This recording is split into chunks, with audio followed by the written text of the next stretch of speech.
Student, आज मैं आपको नया लेसन स्टार्ट करवा रही हूँ जिसका नाम है बीमा। इंश्योरेंस शब्द के बारे में आपने पहले भी सुना होगा कि इंश्योरेंस क्यों करवाते हैं हम, इसके पीछे क्या कारण है। क्यों इसके पीछे कई कारण हैं।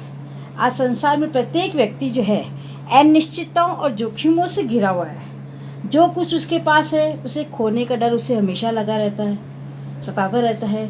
चाहे वह संसार का धनी व्यक्ति क्यों न हो, चाहे सामान्य व्यक्ति क्यों न हो, चाहे कोई बड़े उद्योग या कंपनी का मालिक ही क्यों न हो, छोटा दुकानदार हो, बड़ा हो, राजनेता हो, अभिनेता हो, किसान, मजदूर, सभी को अपने भविष्य के बारे में हमेशा खतरा रहता है। किसी को अपने स्वास्थ्य की चिंता रहती है, तो किसी को अपनी मृत्यु के बाद अपने परिवारजनों की चिंता रहती है।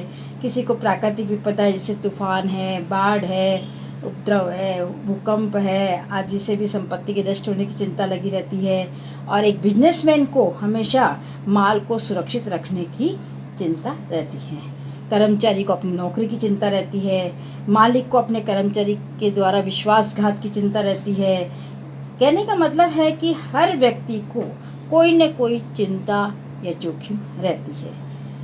जैसे आज व्यवसायी है तो व्यवसायी को हमेशा प्रतिद्वंदी से चिंता रहती है कि प्रतिद्वंदी आगे बढ़ जाएगा, मेरा माल बिकेगा नहीं बिकेगा, हमेशा उसको चिंता लगी रहती है। और उपभोक्ताओं को भी चिंता रहती है कि कहीं मिलावटी या नकली माल तो उसे नहीं दिया जा रहा है। तो इस प्रकार से हम देखते हैं कि हमारे जो जीवन में चिंता या जोखिम हमेशा बनी रहती है। तो इन चिंताओं और जोखिमों से बचने के लिए हमें बीमा करवाना पड़ता है। बीमा कराने से जोखिमें समाप्त नहीं होती है, लेकिन हम जोखिमों का सामना करने के लिए जो है तैयार रहते हैं। इसके बारे में एक विद्वान है फ्रैंक एच नाइट। इन्होंने लिखा है कि जोखिम अनिश्चितता का ही नाम है और अनिश्चितता जीवन की आधारभूत वास्तविकताओं में से एक है। मनुष्य का स्वभाव है कि वह हमेशा सुरक्षा चाहता है, अपने आप को सुरक्षित रखना चाहता है। उसके लिए कई का जो है वो उपाय करता है, उसमें से एक बीमा भी इसका एक उपाय है। प्राचीन समय में क्या होता था, बीमा जो एक सहायता और सहयोग के रूप में था, और आजकल वर्तमान समय में बीमा का कार्य कंपनियों के द्वारा, निगमों के द्वारा संपादित किया जाता है। और ऋग्वेद में बीमे के लिए योगक्षेम शब्द का भी प्रयोग किया गया। और मनुस्मृति में भी वस्तु के क्रय मूल्य, विक्रय मूल्य, मात्रा की दूरी संबंधी व्यय और योगक्षेम अर्थात जोखिम और सुरक्षा को ध्यान में रखते हुए व्यापारियों से कर वसूल किए जाने का उल्लेख आया है। प्रारंभ में बीमा की जरूरत व्यक्तियों और माल की जोखिमों की सुरक्षा के लिए हुई थी। वर्तमान में इसके अलावा जैसे विनियोग के लिए, उत्पादन वृद्धि के अवसर के लिए भी इसकी जरूरत हो रही है।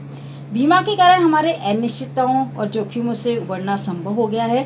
बीमा व्यक्ति, समाज, व्यवसाय, राष्ट्र सभी के लिए आवश्यक बनता जा रहा है। इसके बिना जोखिम और अनिश्चितता से भरे संसार में चलना बहुत कठिन होता है। इसके लिए एक अमेरिकी विद्वान काल्विन कुलिस लिखते हैं कि बीमा वह आधुनिक साधन है जिसके द्वारा मनुष्य अनिश्चित को निश्चित, असमान को समान बना सकता है।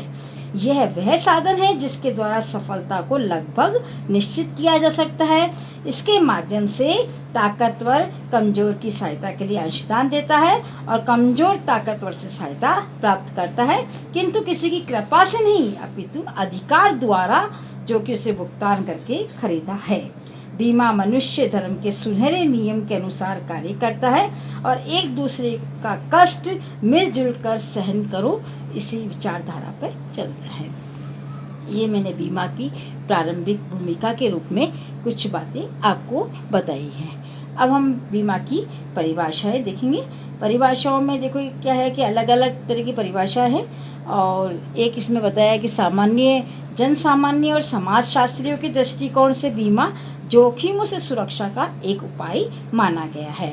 अब परिभाषा को हम 3 भागों में बांट सकते हैं। सबसे पहला है सामान्य परिभाषा, दूसरा है कार्यात्मक परिभाषा और तीसरा है अनुबंधात्मक और वैधानिक परिभाषाएं। सबसे पहली परिभाषा है सामान्य परिभाषा।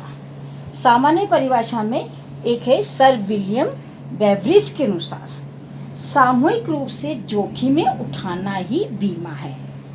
यानी कि सामूहिक रूप से जोखिम उठाने का मतलब ये है कि कोई भी जोखिम अकेला व्यक्ति खुद वहन नहीं कर सकता है, मिलजुल कर ही जोखिम उठाना वो ही बीमा कहलाता है।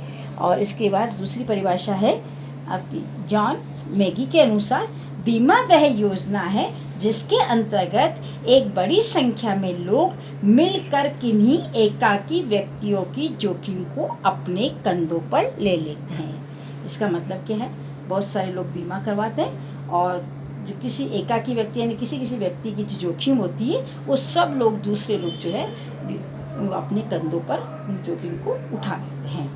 ये दो परिभाषाएं मैंने आपको सामान्य परिभाषा के रूप में बताई हैं। दूसरी परिभाषा है आपकी कार्यात्मक और व्यावसायिक परिभाषा। कार्यात्मक और व्यावसायिक परिभाषा में रीगल और मिलर के अनुसार बीमा वह सामाजिक उपाय या योजना है जिसके द्वारा एकाकी व्यक्तियों की अनिश्चित जोखिमों को समूह के साथ जोड़ा जा सकता है तथा उन जोखिमों को अधिक निश्चित किया जा सकता है। इसका मतलब यही है कि सभी व्यक्ति समय समय पर अंशदान करते हैं और अंशदान जो है कोष में जमा आता है और उसी अंशदान से किसी व्यक्ति पर जो जोखिम या जो कष्ट आता है तो उससे उसकी हेल्प उस अंशदान में से कर दी जाती है। इसकी एक परिभाषा और है federation of insurance institute Mumbai के अनुसार, बीमा वह विधि है जिसके एक समान प्रकार की जोखिम से घिरे व्यक्ति एक सामान्य कोष में अंशदान करते हैं जिनमें से कुछ दुर्भाग्यशाली व्यक्तियों की दुर्घटनाओं में हुई हानियों को पूरा किया जाता है। इस परिभाषा में भी वही बताया है कि एक समान प्रकार की जोखिम से घिरे हुए जो व्यक्ति होती है वो क्या करते हैं, अंशदान करते हैं। सामान्य कोष में अंशदान का मतलब प्रीमियम जमा कराते हैं सभी, लेकिन उनमें से सबके साथ कोई दुर्घटना घटित नहीं होती, उनमें से कुछ के साथ में कोई दुर्घटना घटित होती है, उसे हम जैसे दुर्भाग्यशाली व्यक्ति कहेंगे। उनको दुर्घटना से जो हानि हुई है उसकी पूर्ति उस सामान्य कोष में से की जाती है। तो ये दो परिभाषाएं मैंने आपको कार्यात्मक और व्यावसायिक परिभाषाओं के रूप में बताई हूँ।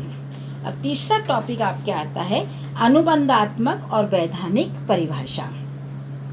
इसमें है न्यायमूर्ति टिंडाल के अनुसार, बीमा एक अनुबंध है जिसके अंतर्गत बीमित बीमाकर्ता को निश्चित धनराशि के निश्चित घटना के घटित होने की जोखिम उठाने के प्रतिफल में देता है।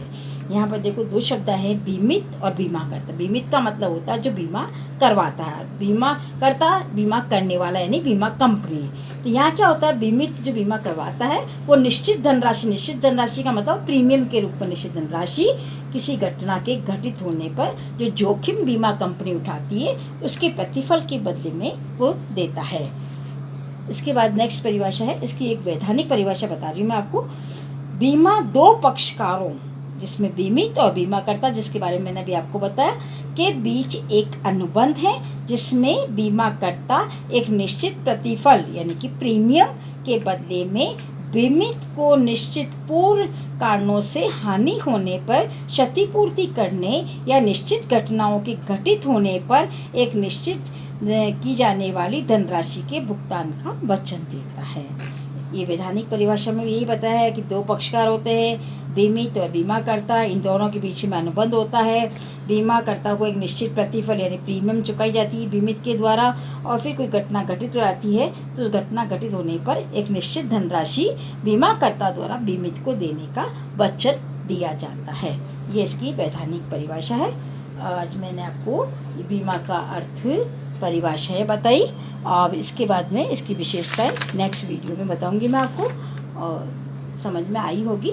Okay, take care, bye.